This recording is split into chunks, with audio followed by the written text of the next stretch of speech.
सीमा परेशान होते हुए बोली, अजी सुनते हो, मेरा सुबह से ही न जाने क्यों जी घबरा रहा है। कई बार देवांश को फ़ोन लगा चुकी हूँ, लेकिन उसका फ़ोन नहीं लग रहा है। कभी स्विच ऑफ आ रहा है तो कभी नॉट रीचेबल बता रहा है। पत्नी के मुंह से इतना सुनना था कि रामकिशोर यादव तपाक से बोल पड़े, तुम ना बेवजह परेशान करके रख देती हो। अरे बेटा है, अभी 2 दिन ही हुए हैं बनारस गए कि तुम बेवजह परेशान होने लगी। लड़की तो है नहीं जो उसकी इतना चिंता किए जा रही हो। पुराने यार दोस्त से मिलने चला गया होगा, फ़ोन बंद है या हो सकता है कि उसका फ़ोन चार्ज ना हो। इसमें इतना परेशान होने की भला कौन सी बात है। इतना कहकर रामकिशोर यादव पत्नी की तरफ घूम गए। फिर भी सीमा का मन नहीं माना। वो पति के पास आकर बोली, उसका फ़ोन लगातार स्विच ऑफ बता रहा है। आज उसे बनारस गए हुए 3 दिन हो गए हैं। पत्नी की बात सुनकर रामकिशोर यादव ने जेब से मोबाइल निकालकर बेटे देवांश को फ़ोन किया तो फ़ोन स्विच ऑफ बता रहा था। कई बार नंबर मिलाने के बाद भी जब कॉल नहीं लगा तो रामकिशोर यादव झोला लेकर रोज़मर्रा का सामान लेने मार्केट की ओर निकल गए। लेकिन मन ही मन ये सोचते रहे कि आखिर देवांश का फ़ोन लगातार स्विच ऑफ क्यों बता रहा है। नमस्कार, प्रणाम, मैं आपका भाई, आपका दोस्त अभय स्वागत करता हूँ आपका हमारे चैनल द कीप क्राइम में। उत्तर प्रदेश के फर्रुखाबाद जिले के मऊ दरवाजा थाना क्षेत्र के कुइयाबूट बाईपास निवासी रामकिशोर यादव पेशे से शिक्षक हैं। परिवार में पत्नी, इकलौते बेटे सहित उनका भरा पूरा परिवार है। उनका 22 साल का इकलौता बेटा Devansh Yadav BSc 3rd year की पढ़ाई दिल्ली में रहकर कर रहा था। रामकिशोर यादव और उनकी पत्नी इकलौते बेटे पर जान छिड़कते थे। 27 मई 2023 से लगातार देवांश का फ़ोन स्विच ऑफ जा रहा था। 25 मई 2023 को देवांश घर से बनारस जाने की बात कहकर निकला था। मार्केट से सामान लेकर घर लौटने के बाद पत्नी के कुछ बोलने से पहले ही देवांश का नंबर डायल किया तो उस समय भी देवांश का फ़ोन स्विच ऑफ बता रहा था।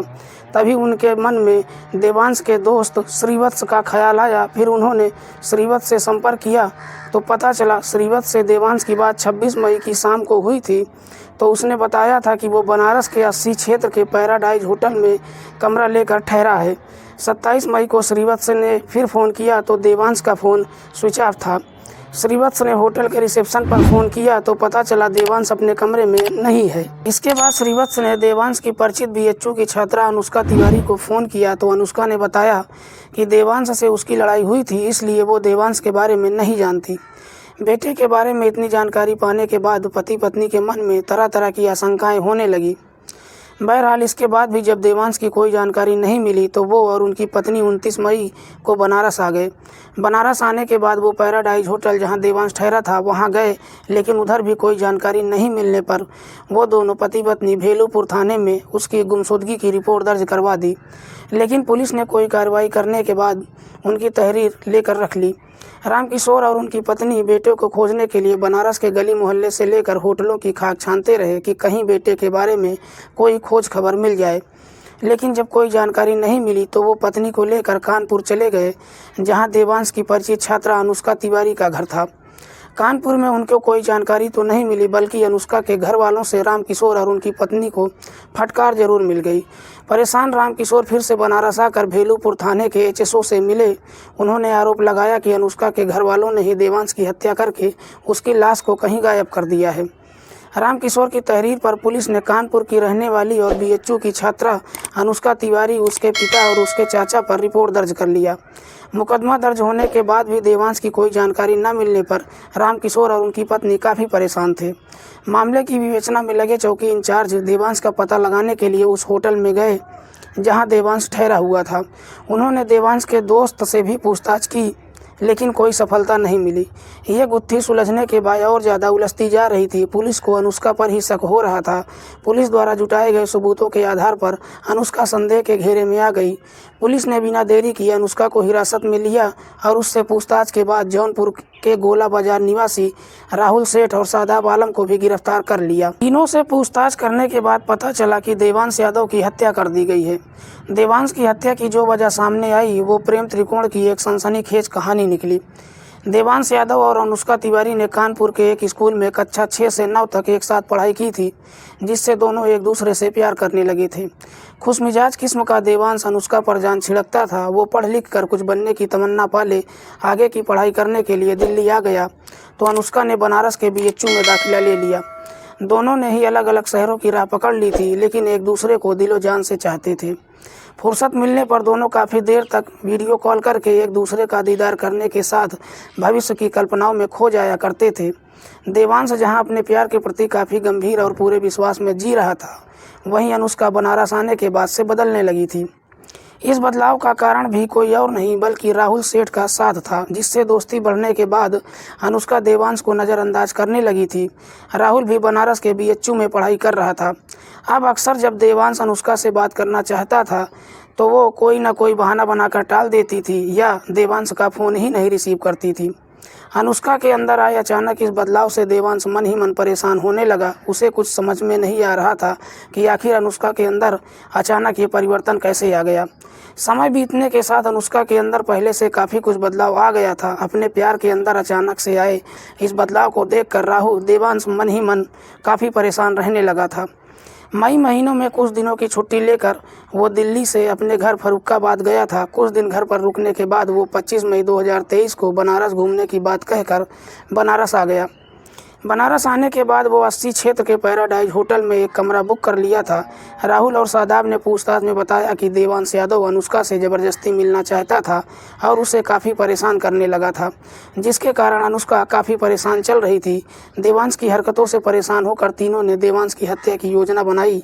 तय योजना के मुताबिक अनुष्का ने देवांश को व्हाट्सएप कॉल करके बनारस बुलाया। 25 मई को जब देवांश बनारस आया तो पैराडाइज होटल में देवांश और अनुष्का की मुलाकात हुई। योजना के मुताबिक अनुष्का ने देवांश का भरोसा जीत लिया। अनुष्का से मिलते हुए देवांश ने कहा, तुम्हें पता है मैं तुम्हारे बगैर जी नहीं सकता। देवांश की बात पूरी भी नहीं हुई थी कि अनुष्का बीच में ही उसकी बात काटते हुए उत्साह से उसका हाथ अपने हाथों में लेते हुए बोली कि मैं कैसे जीती हूँ तुम्हें क्या पता। पढ़ाई की वजह से मैं बात नहीं कर पा रही थी तो तुम कुछ और ही सोचने लगे थे। देवांश बोला, अरे ऐसी कोई बात नहीं है अनुष्का, तुम जिस दिन बात नहीं करती हो उस दिन मेरा मन किसी काम किसी पढ़ाई लिखाई में नहीं लगता। कुछ देर अनुष्का के साथ बिताने के बाद देवांश होटल के अपने कमरे में चला गया। अनुष्का के प्रति जहां देवांश पूरी तरह आश्वस्त हो गया था तो वहीं अनुष्का के मन में चल रही साजिश से वो पूरी तरह अनजान था। 27 मई को अनुष्का ने साजिश के तहत देवांश को 80 नाला की पुलिया के पास फ़ोन करके बुलाया, जहां पहले से ही शादाब कार लिए खड़ा था। देवांश के करीब पहुंचते ही अनुष्का ने कार का दरवाज़ा खोलकर पीछे की सीट पर अपने बगल में देवांश को बिठा लिया। गाड़ी शादाब चला रहा था जबकि राहुल सेठ स्कूटी से पीछे पीछे चल रहा था। कार में बैठने के बाद अनुष्का ने मैंगो जूस देवांश को पीने के लिए दिया, जिसे पीते ही देवांश को झपकी आ गई। दरअसल देवांश के जूस में अनुष्का ने पहले से ही नींद की गोलियों का पाउडर मिला दिया था। देवांश के बेहोश होने के बाद कार को तेजी से चंदौली की तरफ दौड़ा दिया गया। इसी बीच देवांश के शरीर में हो रही हलचल को देखकर अनुष्का घबरा गई।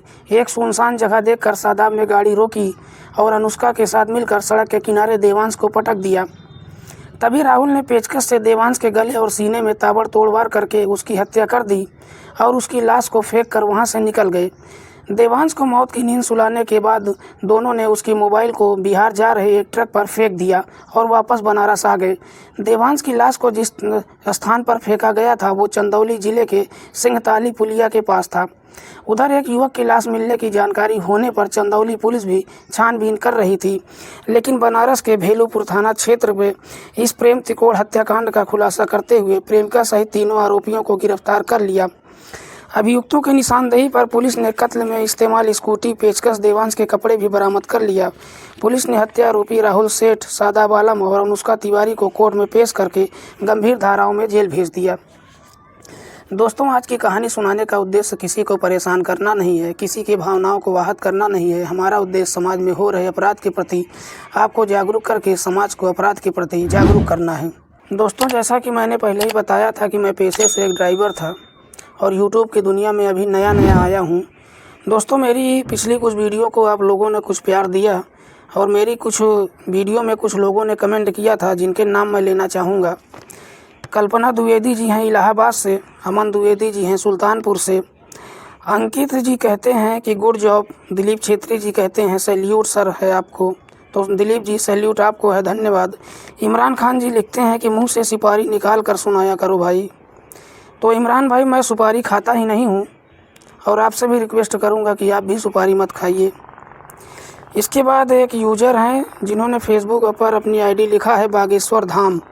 ये कहते हैं कि भाई फास्ट बोलते हो, तो भाई आप जो भी हों फास्ट मैं इसलिए बोलता हूँ कि वीडियो ज़्यादा लंबी ना होने पाए।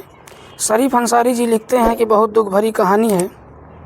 तो शरीफ भाई बहुत बहुत धन्यवाद आपका। सुखदेव सिंह सोही जी लिखते हैं, इस तरीके के लोग भी होते हैं दुनिया में। देशराज हमसफ़र जी कहते हैं कहानी थोड़ा धीरे सुनाया करो। तो देशराज भाई, जैसा कि मैंने आपको रिप्लाई भी किया था कि वीडियो ज़्यादा लंबी ना हो पाए, इसलिए थोड़ा फास्ट बोलने की कोशिश करता हूँ। बाकी मुझे उम्मीद है कि आप सबका प्यार मुझे ऐसे ही मिलता रहेगा। तो मिलते हैं एक और सच्ची कहानी के साथ। तब तक के लिए नमस्कार, जय हिंद।